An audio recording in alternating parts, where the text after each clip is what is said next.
Hello everyone, कैसे हैं आप सभी। तो होली की तैयारियां चल रही है कि नहीं आपके यहाँ। मैं भी तैयारी कर रही हूँ, कुछ कुछ अपने घर पर मैं बना रही हूँ। तो मैं मिठाइयाँ ज़्यादा नहीं बनाती हूँ क्योंकि मिठाई उतना हेल्दी होता नहीं है खाने को, इसलिए मैं ज़्यादातर करके स्नैक्स बनाती हूँ क्योंकि स्नैक्स होते हैं जो बहुत टाइम तक चल जाते हैं। तो आज की रेसिपी मैं मुरक्को की रेसिपी शेयर करने वाली हूँ और बहुत ही सिंपल तरीके से मैं बताऊँगी आप लोगों को, जो आप लोग घर बैठे एकदम आसानी से बना सकते हैं। तो चलिए बनाते हैं। तो यहाँ पर मैंने लिए हैं उड़द के दाल, मैंने आधा कटोरी से थोड़ा ज़्यादा लिया था। और मूंग का दाल मैंने लिया था आधा कटोरी से थोड़ा सा कम। तो आप चाहो तो सिर्फ उड़द का दाल ले सकते हैं या फिर सिर्फ मूंग का दाल से भी आप लोग बना सकते हैं। तो यहाँ दाल मैंने लिए हैं और उसको मैं एकदम अच्छे से 4-5 पानी से धो दूंगी क्योंकि मुझे इसको पकाना है, कुकर में सीटी लगानी है। तो ये जो मुरक्को बनेगा ना, ये चावल के आटे और दाल मिक्स करके बनेगा। एक्चुअली ये ऑथेंटिक डिश ऐसे ही बनता है मुरक्को का, चावल के आटे में दाल को मिक्स करके, क्योंकि साउथ में उड़द की दाल ज़्यादा खाई जाती है ना, इसलिए उड़द के दाल का ही ज़्यादा लोग बनाते हैं। और मुरक्को स्पेशली साउथ में बहुत ही फेमस एक स्नैक्स है जो बहुत ही टेस्टी लगता है खाने में। तो यहाँ पर मैंने दाल को अच्छे से धो लिया, उसके बाद अब इसको मैं कुकर में सीटी लगाने के लिए डाल रही हूँ। तो मैंने दाल लगभग दोनों मिक्स करके 1 कटोरी लिया था, तो मैं पानी 2 कटोरी इसमें डालूंगी।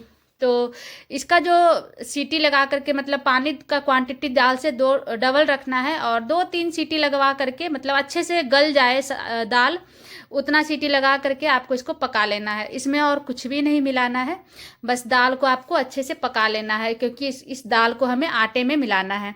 तो मैंने 2-3 सीटियाँ लगाई, उसके बाद आप दाल से देख सकते हैं ये अच्छे से पक गई थी। तो इसको मैंने थोड़ा ठंडा किया ना, तो ये थोड़ा सा हार्ड हो गया था, मतलब चिपक गया था एक दूसरे में।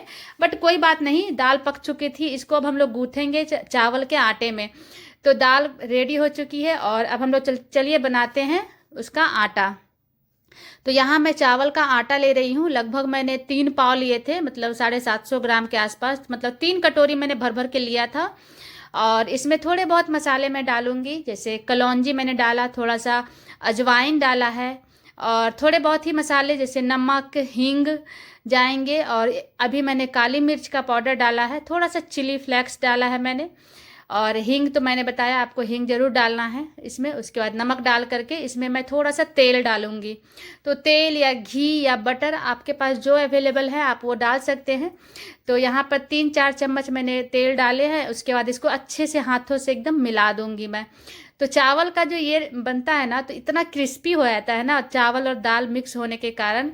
और क्रिस्पी एकदम रहता है, लेकिन इतना ही सॉफ्ट वाला क्रिस्पी रहता है। मतलब आप इसको हल्का सा तोड़ोगे ना तो एकदम पूरा जल्दी से, मतलब होता है ना कि एकदम सॉफ्ट वाला क्रिस्पी। तो थोड़ा सा मतलब प्रेशर से दबा दोगे तो वो टूट जाएगा, वैसा बनता है। तो यहाँ पर मैंने इसमें जो दाल कुकर में सीटी लगाई थी ना, उस दाल को इसमें मैंने मिला दिया है। और बर्तन छोटा पड़ गया तो मैंने उसको बर्तन को चेंज कर दिया है क्योंकि मुझे आटा गूँथना है इसका अभी। तो यहाँ पर मैं आटा गूँथ ले रही हूँ, थोड़ा थोड़ा पानी डाल करके, नॉर्मल पानी डाल करके ही मैंने आटा गूँथा है। क्योंकि इसमें दाल है तो बाइंडिंग अच्छे से हो जाएगी। तो आप देखते जाओ और देखो, मैंने आटा भी गूँथ लिया है। तो आप चाहे तो गर्म पानी से भी सान सकते हैं, लेकिन मैं इसको मतलब नॉर्मल पानी से ही मैंने इसको गूँथ करके तैयार किया है। और इसको मैंने लगभग 10-15 मिनट के लिए रेस्ट करने दिया। उसके बाद अब चलिए बनाते हैं हम लोग मुरक्को। तो ये जो एक मशीन होती है ना भुजिया बनाने वाली या स्नैक्स, मतलब तरह तरह की नमकीन बनाने वाली, तो इसमें बहुत सारे सांचे होते हैं। तो मैं ये दोनों सांचे का ही यूज करके आज बनाने वाली हूँ। तो ये मशीन आपको कहीं भी ऑनलाइन या फिर किसी भी बर्तन के स्टोर में, मॉल्स में मिल जाएंगे। तो अगर आप चाहो तो वहाँ से ले सकते हैं, नहीं तो ऑनलाइन तो ईजिली मिल जाते हैं। तो मेरे पास छोटा साइज का ही मशीन है, लेकिन यहाँ साउथ में तो मैंने देखा है बड़े बड़े साइज का ये वाला मशीन रहता है, क्योंकि यहाँ के लोग ना बहुत बनाते हैं इस तरह का कुछ रेसिपी या कुछ इस तरह का स्नैक्स, घर पर ही बहुत बनाते हैं। तो यहाँ पर मैंने पहले तो मशीन में तेल लगा दिया है, उसके बाद एक लोई डाल करके मैंने इसको अच्छे से बंद कर दूंगी।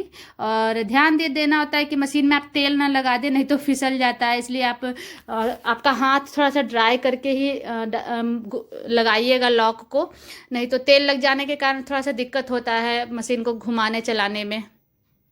तो यहाँ आप देख सकते हैं कि मेरा मशीन भी उल्टा पुल्टा मैंने सेट कर दिया था, थोड़ा ऊपर नीचे सेट हो गया था, तो फिर मैंने उसको धीरे धीरे एडजस्ट किया। उसके बाद अब मैं इसको बनाऊंगी। तो पहले मैंने वो जो सेवइयों की तरह होता है ना वो बनाया था। तो जब मैंने ना मतलब डायरेक्ट कढ़ाई में डाल करके भी बना सकती थी मैं, लेकिन मैंने पहले प्लेट पर इसको बनाया, उसके बाद कढ़ाई में डाला। मुझे लगा कि ये एकदम अच्छे से गोल गोल निकल आएगा, लेकिन ये कढ़ाई में जा करके टूट गया था। बट मुरक्कू जो है वो अच्छे से निकला था।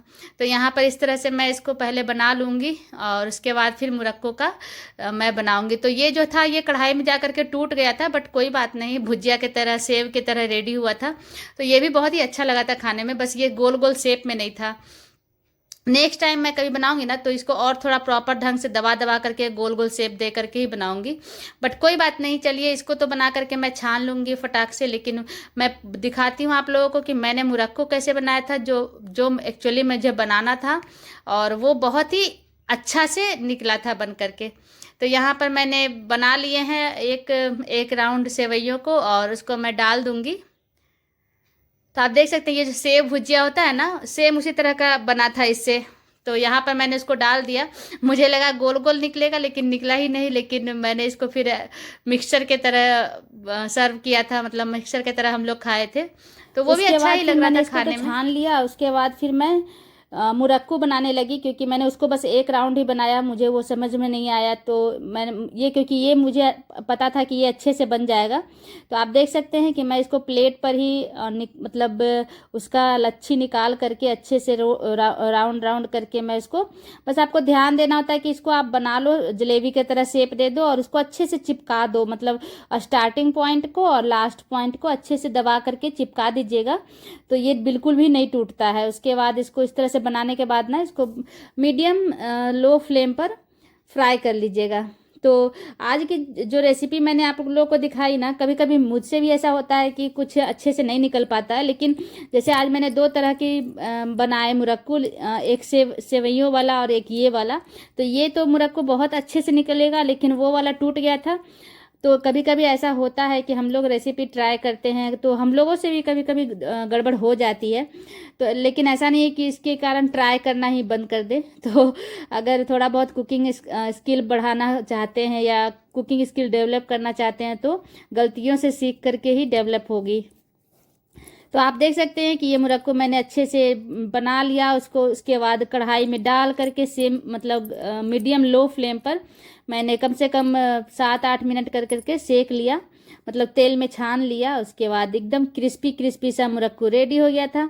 अभी मैं आप लोगों को तोड़ करके दिखाती हूँ कि ये कितना क्रिस्पी था। मेरे बच्चों को बहुत ज़्यादा ही पसंद आया था, और ये वो सेव था जो मैंने बनाए थे। तो कैसी लगी ये रेसिपी मुझे बताइएगा ज़रूर कमेंट बॉक्स में।